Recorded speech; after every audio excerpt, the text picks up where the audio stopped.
Bien-aimés, alors que nous sommes sortis de ce temps de cachette où nous avons eu à parler, que ta gloire revienne, qu'il me soit permis de revenir à notre thème annuel, notre thème principal de l'année que nous trouvons dans Jean chapitre 6, le verset 10e où il est dit « Faites-les asseoir ».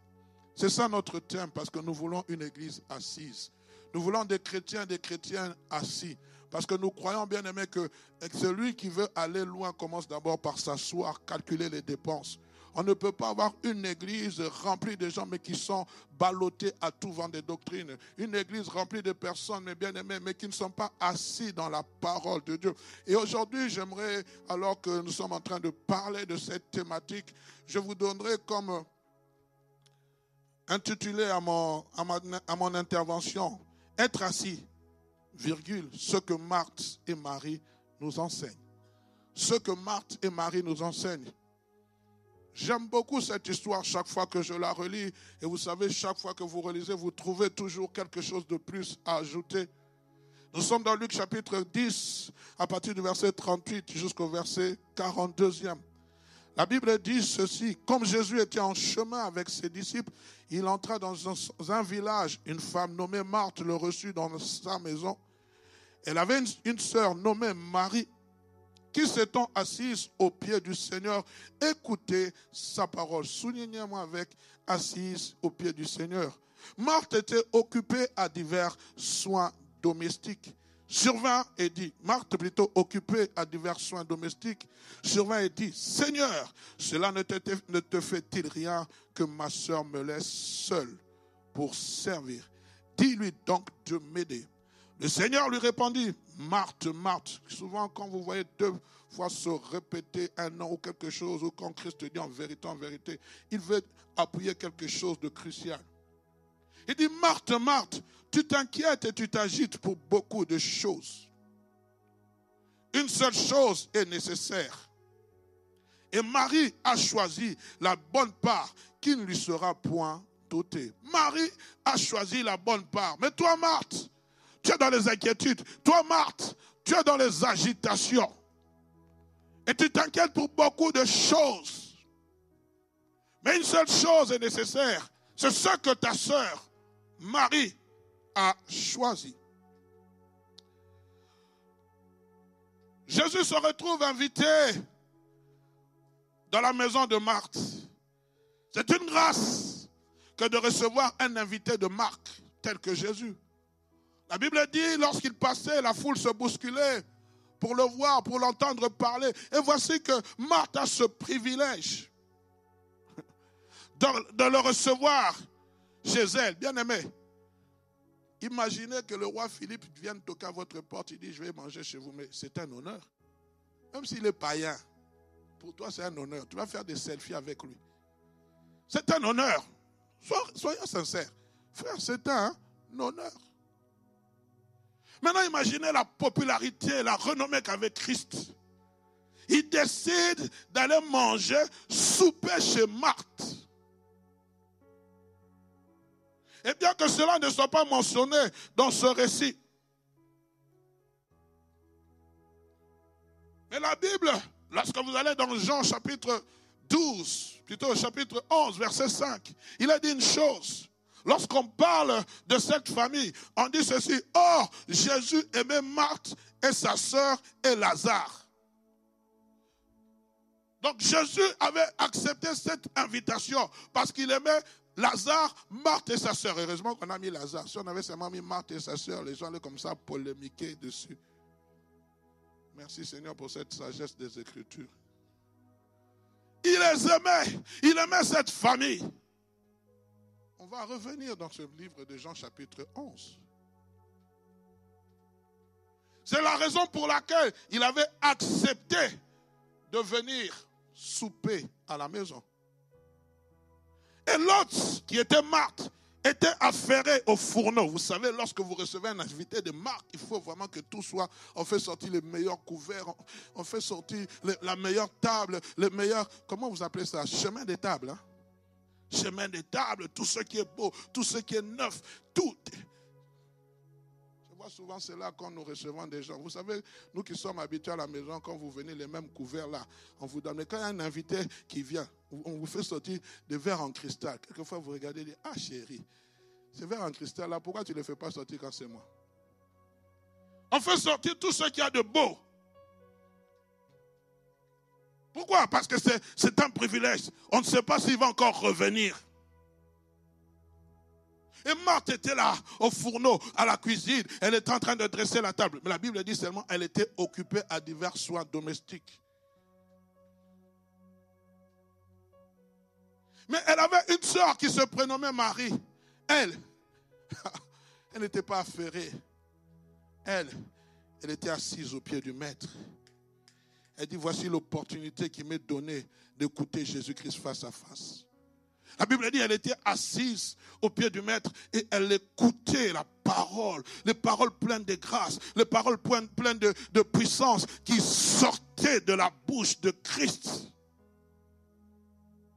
Elle est en train d'écouter ce que Christ est en train de dire. Elle est en train de dévorer chaque syllabe, chaque consonne, chaque voyelle qui sortait de la bouche de cet homme. La Bible dit qu'il était puissant en parole et en œuvre. Elle l'écoutait. Ce n'était pas un discours indirect, c'était un discours direct. C'était en live. Christ est chez nous. Il faut que je puisse dévorer cette parole. Assise et écoutez. Une attitude d'une personne attentive et respective à ce que dit le maître. Bien-aimé, ce que Marthe considérait comme prioritaire en cet instant précis, Marie pour elle, c'était quelque chose de secondaire. C'était relégué au second plan. Et Marthe, voyant que sa sœur ne bougeait pas, je ne sais pas, la Bible ne le dit pas, mais je pense avant qu'elle puisse venir voir le maître, elle allait vers Marie. Marie, viens m'aider, Marie, viens m'aider, Marie, viens m'aider. Mais maintenant, Marie ne bougeait pas, Marie ne bougeait pas, Marie ne bougeait pas. Alors elle allait l'accuser vers Jésus. Seigneur, cela ne te fait rien. Et regarde ma soeur, moi je suis là en train de travailler, elle est assise.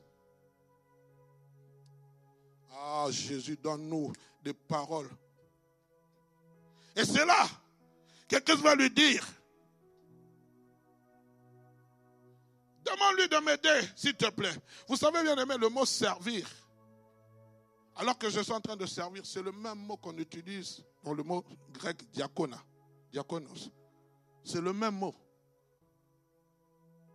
qu'on appelle même ce service à l'église. Quand nous faisons le service, les diaconesses ou les diacres, ce sont des serviteurs. Ils sont appelés à servir dans l'église. Et c'est cette image du chrétien que nous avons aujourd'hui. Aujourd'hui, nous avons des chrétiens qui préfèrent mieux servir qu'écouter Christ. On est dans l'agitation, on est dans toutes sortes d'activités. Je n'appelle même pas ça activité, on est dans l'activisme. Aujourd'hui, nous chrétiens, on est dans l'activisme. On pense que pour plaire à Dieu, il faut d'abord le servir. La vie chrétienne ne commence pas par un service, la vie chrétienne commence par s'asseoir. Il faut d'abord commencer par s'asseoir. Écoutez ce que le maître te dit. J'aime beaucoup l'apôtre Paul. Lorsqu'il a rencontré Christ, il est tombé à la renverse. C'est-à-dire qu'il est tombé de sa hauteur. Il s'est assis pour écouter. Lorsque le Seigneur l'a parlé, il a dit, que veux-tu que je fasse?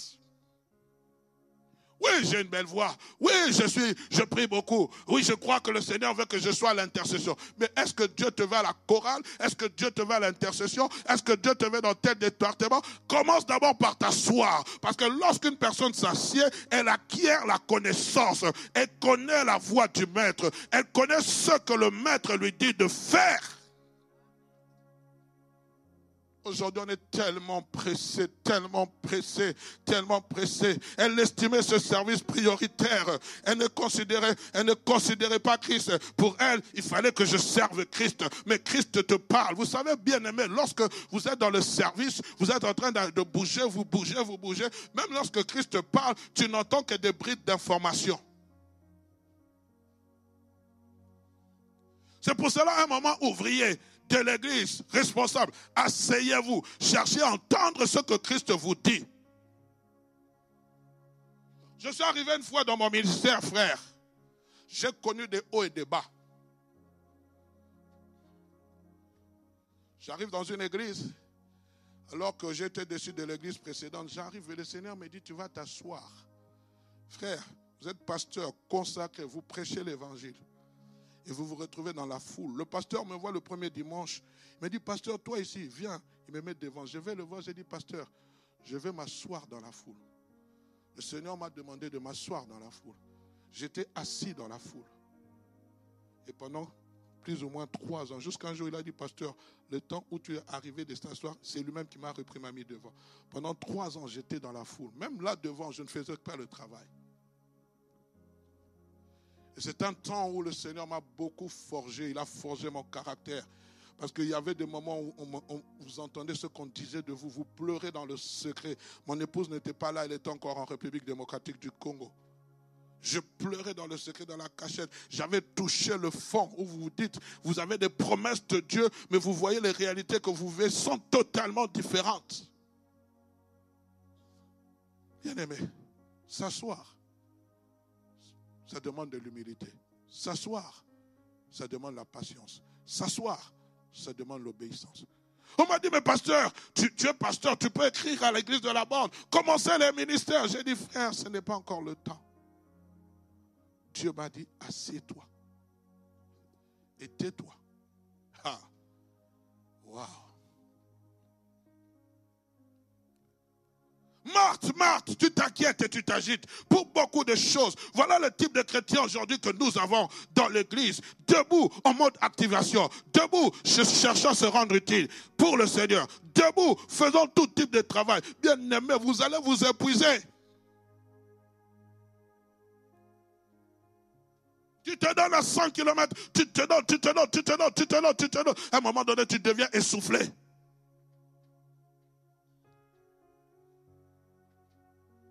Frère, je suis pasteur d'une église. Je dirige une église. Mais il y a des moments comme ça, il faut que je fuis l'église. Pasteur, tu n'es pas là, ça ne va pas. Frère, ça va aller. Parce que le jour où je quitterai cette terre, vous allez trouver une autre personne, vous allez m'oublier. Je dois me reposer. Mon corps doit se reposer. La dernière fois, j'ai dit aux responsables, aidez-moi, frère, s'il vous plaît. Aidez-moi.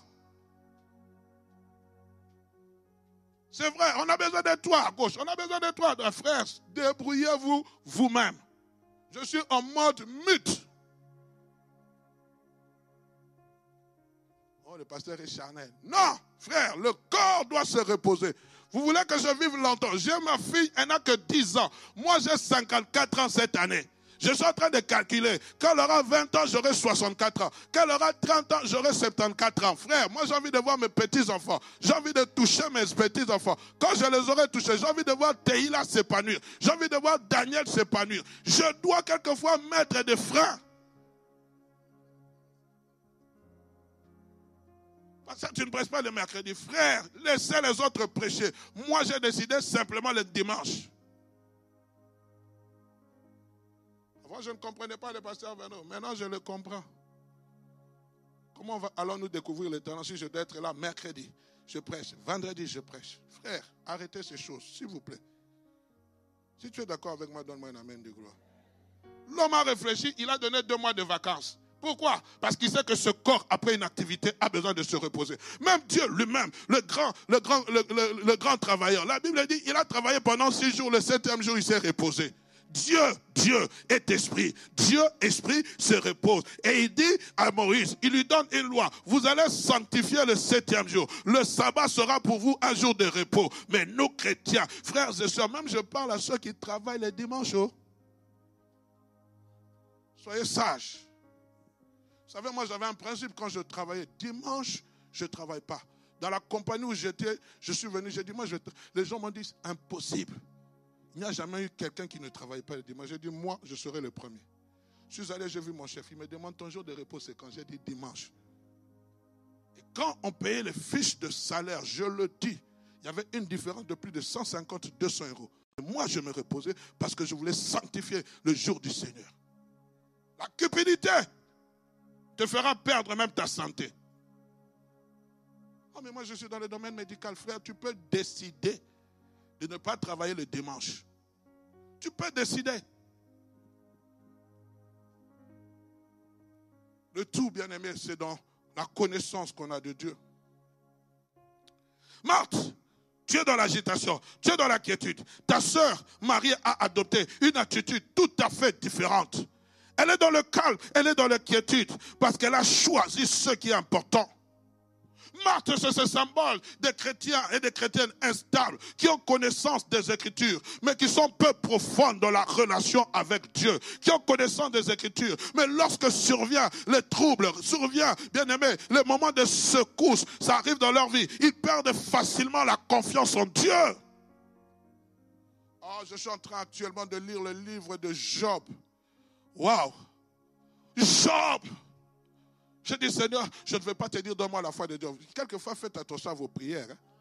Ah, Seigneur, donne-moi la foi de Job. Toi, tu seras prêt à perdre tous tes enfants. Tu seras prêt à perdre toutes tes richesses. Tu seras prêt à t'humilier, avoir des ulcères sur ton corps. Frère, j'ai dit, waouh, il a tout perdu. Mais la Bible dit dans toutes ces choses, Job n'attribuera rien de mauvais à l'Éternel. Il a gardé sa foi, il a gardé sa constance. La foi, bien-aimée, peu profonde. Écoutez ce que la Bible dit dans Matthieu chapitre 13, versets 20 à 21. Celui qui a reçu la semence dans les endroits pierreux, c'est celui qui entend la parole, la reçoit aussitôt avec joie. Oh, pasteur, tu as bien prêché. Pasteur, c'était merveilleux. Pasteur, tu nous as vraiment fait du bien. Pasteur, tu nous as fait rire. Pasteur, en tout cas, ta parole. Mais la Bible dit, il n'a pas de racines en lui-même. Il n'est pas enraciné. Il manque de persistance. Dès que survient une tribulation ou une persécution à cause de la parole, il y trouve une occasion de chute. Vous connaîtrez les tribulations dans le monde, mais prenez courage. J'ai vaincu le monde. Une vie chrétienne sans tribulation n'a pas raison d'être. Si le maître qui s'appelle Jésus-Christ est passé par ces choses, tu y passeras, tu n'échapperas pas. Pourquoi? Parce que ce sont des moments de formation. Les persécutions, ce sont des moments où ta foi doit s'enraciner en Christ, où notre foi doit grandir, où notre confiance en Dieu est en train de s'asseoir, de s'asseoir, de s'asseoir. Tu ne pourras pas connaître le Dieu tel que tu dois le connaître si tu ne passes pas par certaines expériences négatives. Lorsque je traverse la vallée de l'ombre de la mort, ta houlette et ton bâton me rassurent. Je dis à quelqu'un, tu vas la traverser, tu ne vas pas y demeurer. Et lorsque vous lisez les autres psaumes, on dit, lorsqu'il traverse la vallée de Baca, il la transforme en une source pleine d'eau. Tu as la capacité, bien-aimé, lorsque tu es là où il y a la mort, tu peux apporter la vie. Là où il y a les pleurs, tu peux amener la joie. Pourquoi? Tu as l'Esprit de Dieu en toi. C'est l'Esprit qui vivifie, bien-aimé. C'est l'Esprit qui nous donne la force de triompher sous toute adversité. C'est l'Esprit. Christ en nous, l'espérance de la gloire. Christ en nous, l'espérance de la gloire. Christ, il vit comment? Par son Esprit en nous. Ce n'est plus moi qui vis, c'est Christ qui vit en moi. Ce n'est plus moi qui vis. Laissons nos vies être dirigées par l'Esprit de Dieu. Laisse ta vie être changée par l'Esprit de Dieu. Lorsque tu verras ta vie transformée par la puissance de l'Esprit, que vienne la foi, que vienne le vent, que souffle la tempête, tu ne t'inquiéteras pas. Je sais que mon Rédempteur est vivant. Il s'élèvera le dernier. Il a le dernier mot dans ma vie. On peut dire, la médecine peut dire, on peut dire, l'administration peut dire, l'opposition peut dire, mais c'est Dieu qui va se lever, même pour mon pays, c'est Dieu qui va se lever. Il est le Rédempteur, il a le dernier mot. Je le crois. Parce que nous servons un Dieu vivant. Il ne trompe point. 13 ans sans enfant. J'avais la promesse avec moi. J'ai vu, nous avions la promesse. Nous avons vu ce que Dieu est capable de faire. Il sait faire enfanter une stérile. Là où les médecins disaient que c'était impossible. Nous avons cru. Nous avons prié. Nous avons fait des semences. Nous avons cherché la face de Dieu. Et Dieu, dans sa bonté, dans son amour insondable, a décidé de nous visiter. Tout est possible à celui qui croit. Rien n'est impossible à Dieu. Quel est ton problème qui t'empêche de croire en Jésus?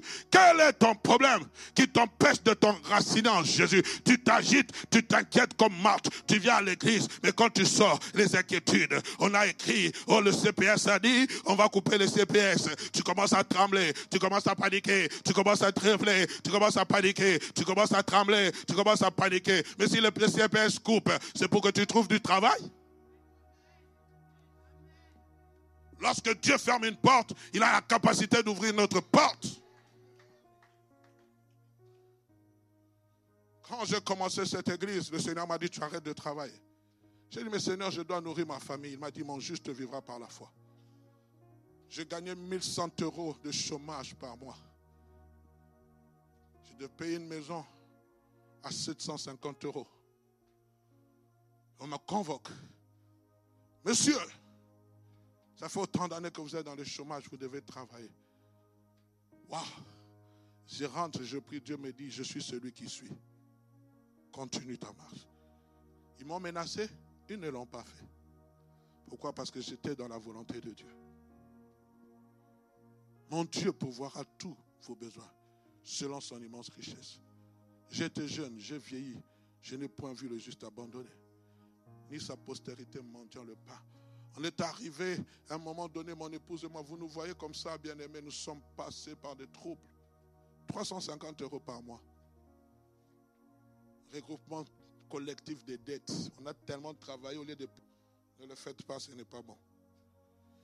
Et alors on est obligé de faire le regroupement. On vous donne 350.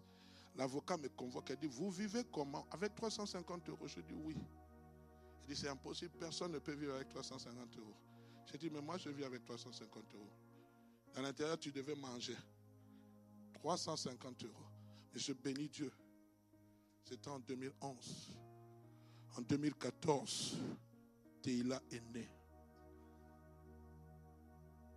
Et le Seigneur comme ça nous visitait. Il a commencé à pourvoir.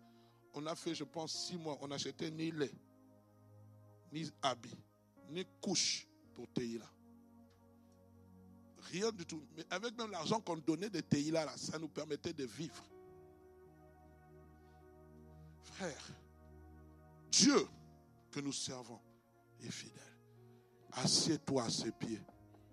Il sait ce qu'il est en train de faire. Tu te précipites parce que tu vois l'autre en train de monter. Toi, reste calme.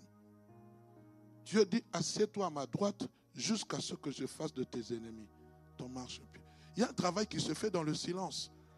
Dieu peut travailler pour toi sans toi. Pendant que tu dors, Dieu travaille. Pendant que tu es réveillé, Dieu, il n'a pas besoin de ta permission pour travailler pour toi. On est ensemble. Marie est ce type de chrétien qui s'accroche à Dieu, imperturbable. Quand le vent se lève, le vent souffle. Elle a des bases solides. Luc chapitre 6, verset 47 à 48, nous allons aller rapidement. Je vous montrerai qui est semblable. Je vous montrerai à qui est semblable. Tout homme qui vient à moi entend mes paroles et les met en pratique. Il est semblable à un homme qui, bâtissant une maison, a creusé, j'aime cela, creusé profondément. Il est allé chercher des bases solides, a posé des fondements sur le roc. Une inondation est venue et le torrent s'est levé contre cette maison sans pouvoir l'ébranler. Sans pouvoir l'ébranler. Pourquoi? Des bonnes assises. Oh bien-aimé, tu peux être un roseau agité par le vent. J'ai écrit cela le jour où nous étions en train de prier. À la veille, Dieu m'a conduit à rester à l'extérieur, de commencer à prier. À la porte, moi j'ai fait le tour de la parcelle pendant qu'il pleuvait, je faisais des déclarations. Et le Seigneur m'a mis une parole pour un serviteur de Dieu qui passait par des moments troubles. Il dit à mon serviteur, il peut être agité, il peut être bousculé, mais il ne sera jamais. C'est un roseau agité, mais il ne sera jamais brisé. Celui qui a le potentiel de briser, c'est Dieu. Celui qui a le potentiel de détruire, c'est Dieu. Si ta vie est cachée en Jésus, celui qui a le potentiel, ce n'est pas un homme.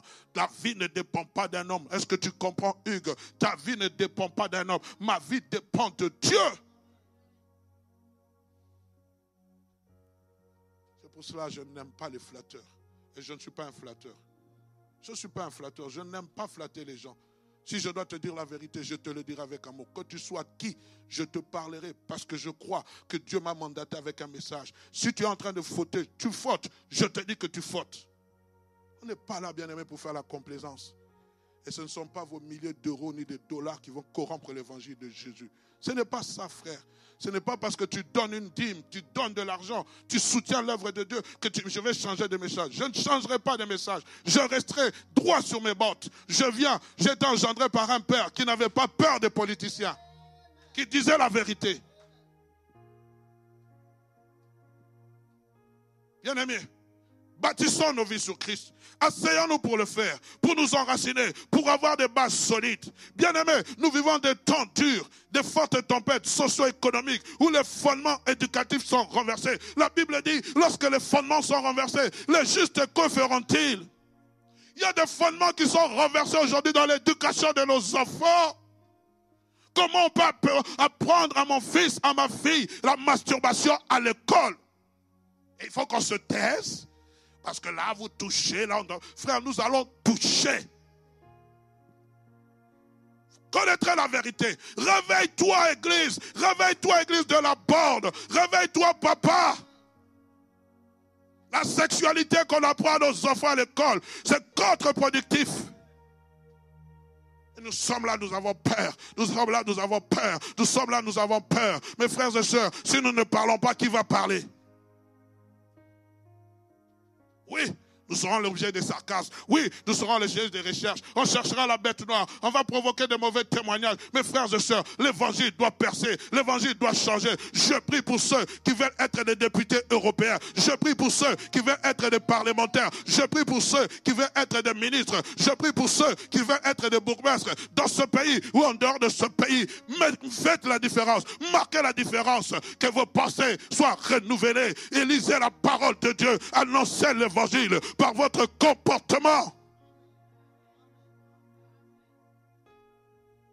Nous ne combattons pas contre la chair. Nous ne combattons pas contre le sang. Nous combattons contre les esprits méchants ou dans les lieux célestes. Nous les combattons. Pour les combattre, il faut s'armer. Pour les combattre, il faut connaître l'évangile. Pour les combattre, il faut avoir une percée spirituelle. Pour les combattre, il faut avoir une vision spirituelle. Quelle vision as-tu de ta vie? Quelle vision avons-nous de notre vie, Église de la bande?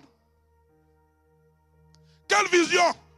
Manger, métro, dodo, c'est tout. Ah, pasteur, ça, c'est pas pour nous. C'est pour toi, c'est pour toi, c'est pour toi, c'est pour toi. Vous connaîtrez la vérité. Crois au Seigneur Jésus. Tu seras sauvé, toi et toute ta famille. Ta famille doit connaître Christ. Regarde, elle ne dort pas. Il y a des morts à répétition. Regarde, il y a des divorces à répétition. Regarde, pour se marier, pour enfanter, c'est difficile. Lève-toi dans la prière. Combat les forces démoniaques. Combat les forces démoniaques. Les forces sataniques, les forces familiales. Dresse-toi. Tu dis, vous ne toucherez plus à ma famille. Stop, stop, stop, stop, stop.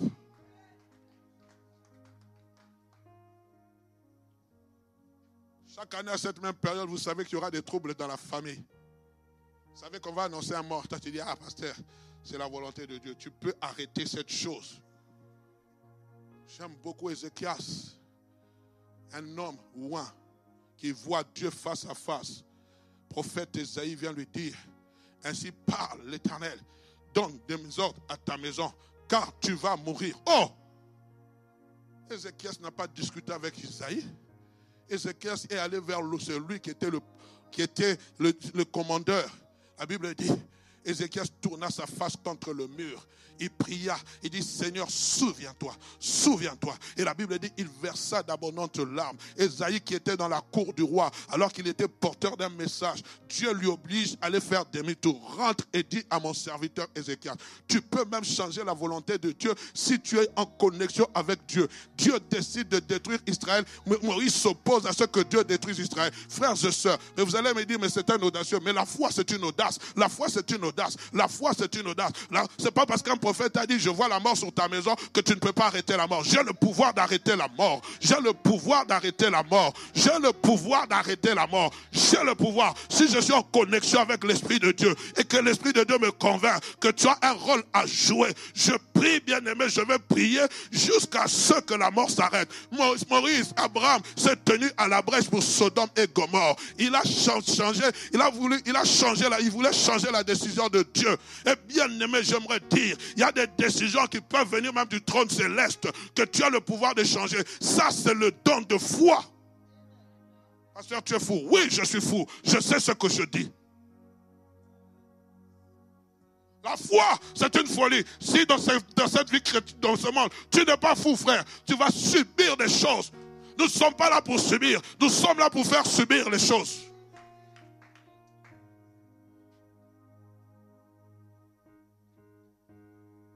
Dieu cherche des hommes et des femmes. Une catégorie d'hommes et de femmes qui veut nourrir du pain et de l'eau. Comme l'a fait Abdias au temps d'Élie, le prophète. Il avait caché des hommes. Ils étaient en train de le nourrir simplement du pain et de l'eau. L'eau, symbole de l'esprit. Pain, symbole de la parole. Dans ces temps de crise, frère, consommons la parole. Nourrissons-nous de la parole. Que dit la parole? On vient seulement t'aider. Dieu m'a montré. Je suis fatigué de ces prophéties. Je suis fatigué. Frère, ma vie n'est pas conduite par une prophétie. Ma vie est conduite par la parole de Dieu. Je ne suis pas contre les prophéties, mais ça devient un marchandage. Ça devient marchandage. Ça devient marchandage.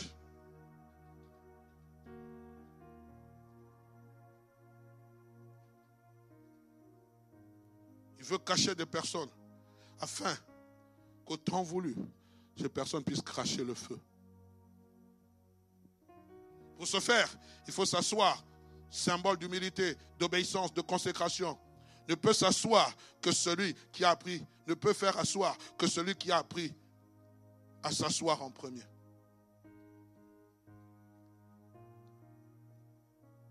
Puis-je continuer? Continuons dans cette histoire de Marthe et Marie. Nous sommes dans Jean chapitre 11. Il arriva un temps où Lazare, frère de ses deux sœurs, tombera malade. On va envoyer un message à Christ. Christ, au lieu de se précipiter au chevet du malade, restera encore 2 jours. Et Lazare va mourir. Lazare va mourir. Celui que Christ aimait va mourir. Je n'aurai pas le temps de lire. Lisez tous les Jean chapitre 11. Et Jésus-Christ décide avec ses disciples de revenir à Béthanie. Il dit, rentrons à Béthanie. Allons. Il dit, je vais réveiller Lazare. Je vais réveiller Lazare. Il arrive, à peine arrivé. Marthe, mettez le passage s'il vous plaît. En tant que Christ est là, arrivé, elle sort à la rencontre de Jésus. Elle dit, Seigneur, si tu étais ici, mon frère ne serait pas mort. Pouvez-vous me mettre? Si tu avais été ici, mon frère ne serait pas mort. Verset 22. Mais maintenant, même, je sais que tout ce que tu demanderas à Dieu, Dieu te l'accordera.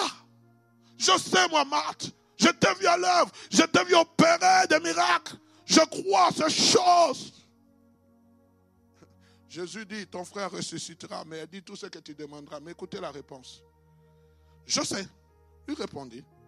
Je suis là, lui répondit Marthe, qu'il ressuscitera à la résurrection au dernier jour. Oh, moi je te parle de maintenant. Toi tu me parles de maintenant, mais toi tu vas. En fait, c'est ça les chrétiens que nous avons. Oh, Jésus vive, Jésus, alléluia, Jésus agit, alléluia, gloire à Jésus. Mais quand il va agir dans ta vie, non Seigneur, ça c'est pas maintenant. On reporte. Ta foi est une foi avec un bilan à reporter. Quand on arrive au bilan final, tu reportes. Même les dividendes que tu dois recevoir, tu reportes. Jésus lui dit, je suis la résurrection et la vie. Celui qui croit en moi vivra même s'il meurt. Verset 26. Et quiconque vit et croit en moi ne mourra jamais. Le verset 27, elle dit, oui Seigneur, je crois que tu es le Christ. Que tu es le Christ, le Fils du Dieu vivant, qui devait venir. Mais écoutez dans le monde. Ayant ainsi parlé, elle s'en alla. Elle croyait, mais n'a pas attendu que Jésus puisse agir. Elle est partie. Et ce que j'aime, elle est partie appeler sa sœur Marthe. Oh Seigneur, donne-nous des maris dans l'église. Donne-nous des maris. Donne-nous des maris dans l'église. Elle s'en alla, elle appela secrètement Marie. Sa sœur lui dit, le maître est ici, il te demande. Est-ce que Jésus l'avait demandé? La Bible, non, je n'ai pas vu, il a dit, appelle-moi Marthe. Mais j'aime cela. Dès que Marie eut entendu cela, elle se leva promptement et alla vers lui. Je vais sauter le verset parce qu'on a, à cause du temps, rapidement. Le verset 20 à 27, non, plutôt le verset, dites-moi c'est quel verset? 33e, non, 32e. Lorsque Marie fut arrivée, j'aimerais que vous souligniez ça avec moi, là où était Jésus, et qu'elle le vit,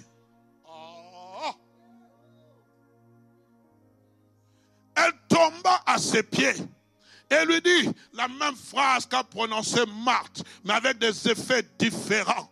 La même phrase que tu prononces, la même phrase que je prononce, mais avec des effets différents. Elle tomba à ses pieds et lui dit, Seigneur, si tu avais été ici, mon frère ne serait pas mort. Mais la Bible dit, elle s'est limitée. Jésus, la voyant pleurer. Oh, God.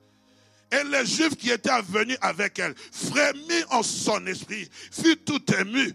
Pourquoi il n'avait pas frémi en son esprit comme Marthe a parlé? Pourquoi il n'a pas frémi en son esprit quand Marthe a dit ces paroles? Quand Jésus lui a dit, je suis le chemin, la vérité et la vie. Pourquoi n'a-t-il pas frémi en son esprit? Bien aimé, parce que Marthe avait des paroles qui ne touchaient pas le cœur de Dieu. Tu veux toucher le cœur de Dieu, assieds-toi à ses pieds. Tu auras l'attitude qui va toucher le cœur de Dieu. Ce n'est pas les paroles qui ont fait sortir Marthe qui ont touché le cœur de Jésus. C'est son attitude, c'est son attitude de révérence, son attitude, c'est son attitude. Ça a brisé Jésus. Jésus a tressailli, il a senti son esprit être touché. Le temps est arrivé, frère. Ce n'est pas le temps où tu vas avec beaucoup de paroles qui vont changer la décision de Dieu. C'est le temps, une attitude, un cœur brisé, un cœur contrit. Bien-aimé, ne reste pas indifférent aux yeux de Dieu.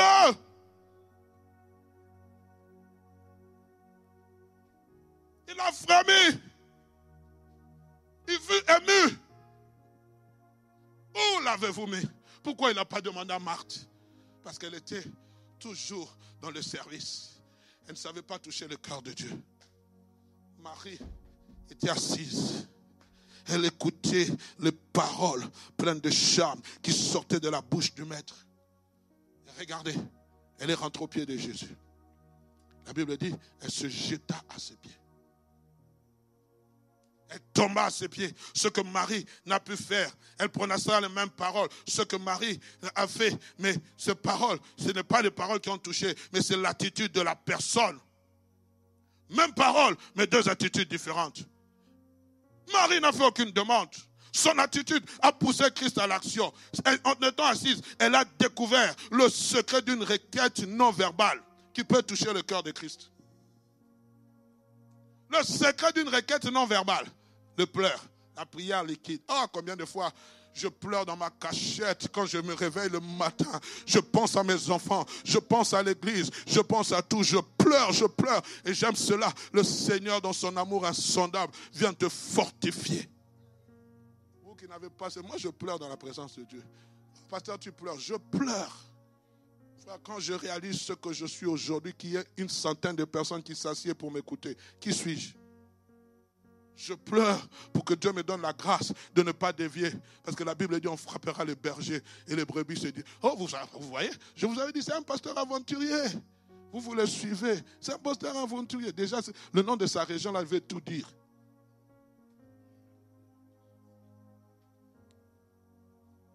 Et même les gens qui sont au pouvoir, ils viennent de la même région. Ce n'est pas une région qui fait l'homme, c'est Jésus qui fait l'homme.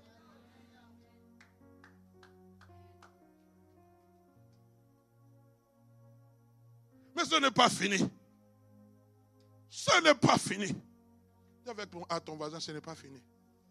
On va bientôt finir, ne vous en faites pas. Jean chapitre 12.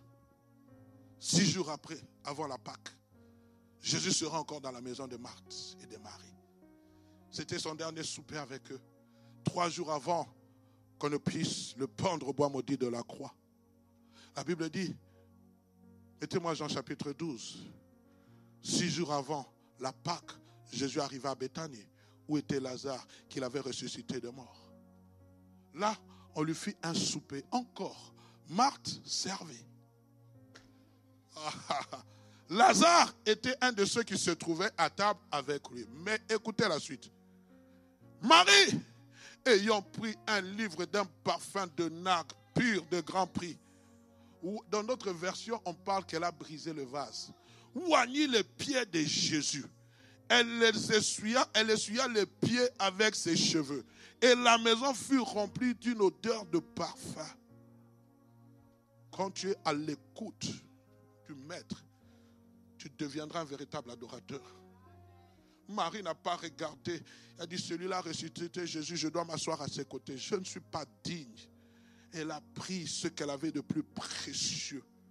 Elle a pris ce qui était de plus cher, à tel point que Judas Iscariote, un voleur, un bandit de grand chemin, va être esclave. Frère, il y a des choses qui vont... Oh, pasteur, comment tu as pu donner tel montant pour l'église? Ma soeur, comment tu as pu donner? Frère, vous ne comprenez pas la profondeur de la relation. Vous ne comprenez pas le degré, l'intensité, bien aimé. Comment il a pu donner ça? Comment il a pu faire ça? Vous ne comprenez pas, frère, soeur. Vous ne comprenez pas. Vous qui pensez quand vous donnez simplement un petit... Ah non, non, frère, il y a des gens qui sacrifient. Il y a des gens qui... Je rends témoignage. J'étais avec un serviteur de Dieu qui me parlait, bien aimé, comment Dieu, il dit, je suis passé par des moments troubles. J'ai été secoué. Et puis j'entends un appel. Pasteur, je vire sur votre compte 200 000 euros. Il dit, j'ai tombé de nu. Il dit, 2 jours plus tard, je ne vais pas citer le montant, sinon vous serez scandalisé. Une personne l'appelle, il dit, je vire sur votre compte autant de monde. Il a appris à être au pied. Je lui dis, frère, prie pour moi, que j'arrive à cette dimension-là. Frère, vous ne savez pas le sacrifice qu'il a payé pour que les gens commencent à lui virer l'argent. Et quand vous allez le voir, ah lui, il bouffe là, vous ne savez pas. Bien aimé, Marie a payé un prix que Judas Iscariote n'avait jamais payé. Écoutez les versets qui suivent. Lorsqu'il a été scandalisé, la Bible dit ceci. La Bible dit, et la maison fut remplie. Mais Jésus dit, laissez-la garder ce parfum pour le jour de ma sépulture. Je n'ai pas trouvé les autres versets, mais j'ai oublié de les prendre. Dans d'autres versets, on parle que Marie avait dévancé la sépulture, l'embaumement de Jésus-Christ. Frère, vous savez qu'il y a des choses, quand tu es assis au pied du Maître, il y a des révélations qui te viennent. Tu es prêt à sacrifier certaines choses parce que tu comprends la dimension à laquelle Dieu veut t'amener. Des pieds, elle s'est jetée à ses pieds. Elle a sacrifié ce qui avait de plus valeureux. Que sommes-nous prêts à sacrifier dans nos vies? Que sommes-nous prêts à sacrifier, frère? Nos vies, quelquefois, ne sont même pas une vie de sacrifice. C'est impossible, frère. Je suis obligé de vous dire de vous lever pour adorer Dieu. Nous sommes obligés de vous dire de vous tenir debout, frère. Celui qui vous a donné le souffle de vie, celui qui vous a introduit dans le mois de février, celui qui a vu que tu puisses voir 2025, alors que ton frère n'a pas vu 2025, celui qui a épargné tes enfants de toute maladie, alors que d'autres sont entrés dans les hôpitaux et ne sont pas sortis. Frères et sœurs, il faut qu'on vous supplie. Marie, on ne l'a pas supplié. Personne n'est venu dire à Marie, prends ce vase de grand privage. Elle a senti dans son cœur, je ne sais pas quoi donner au maître.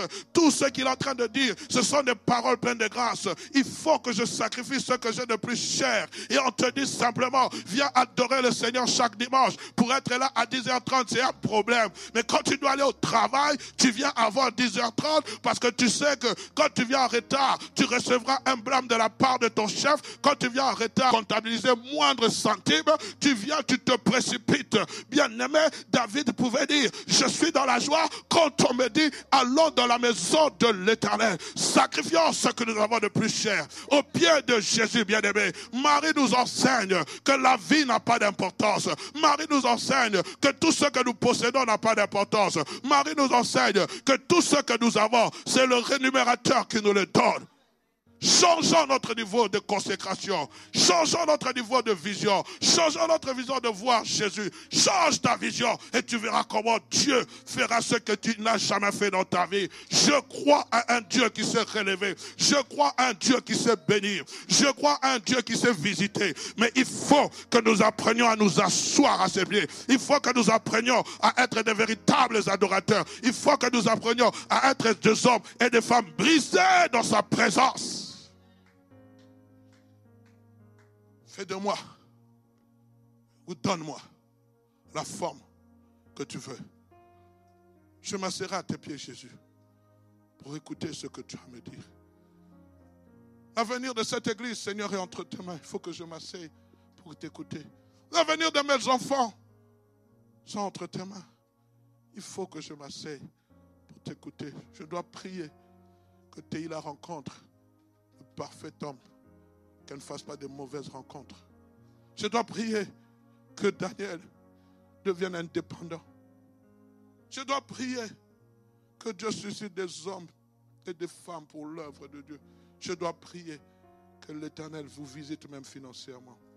Et pour cela, je dois écouter ce que le Maître dit. Parce que, bien aimé, si nous ne nous asseyons pas, nous ne connaîtrons pas les instructions et les recommandations du Maître. Que le Seigneur soit avec vous, qu'il vous garde, qu'il vous protège.